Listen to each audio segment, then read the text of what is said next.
गुरु नाम राउर लेहिले चर्चा हम देहिले हे शिव गुरु भरल रहे से नूर से सिंहोरवा की पूता वासे घरवानु है हे शिव गुरु भरल रहे से नूर से सिंहोरवा की पूता वासे घरवानु है।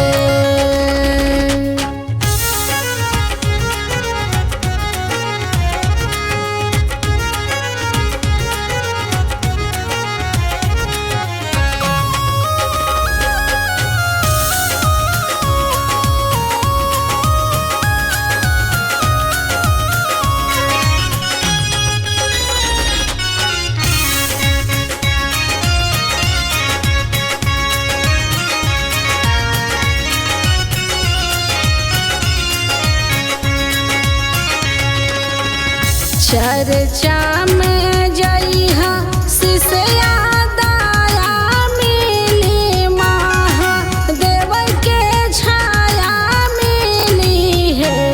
हे शिष्या भरल रही से नूर से सिंहोरवा की पुतवा से आचारवानु है हे शिष्या भरल रही से नूर से सिंहोरवा की पुतवा से आचारवानु है।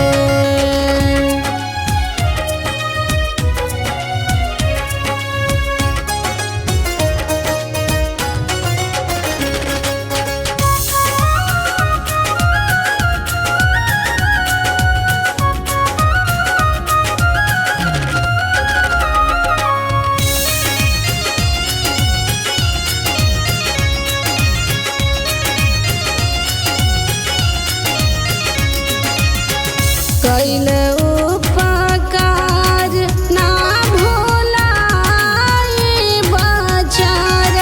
चाकराई बहे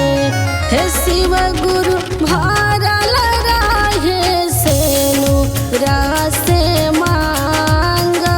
के बनल रहे नैहर ससुरार हे शिव गुरु भरल रहे से नूरा से मांग के बनल रहे नैहर ससुरार।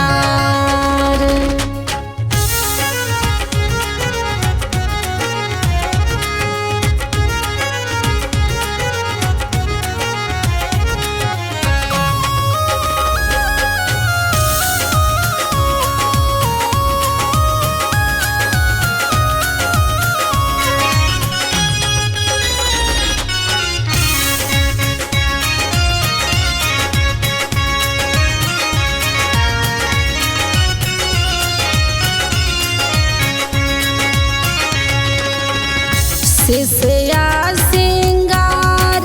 तोहर साजल रही से नूर से मांग भरल रही हो हे शिष्या खेलत रही गोदिया में पुतवा नयनवा तोहर हंसत रही हो हे शिष्या बनल रही नैहर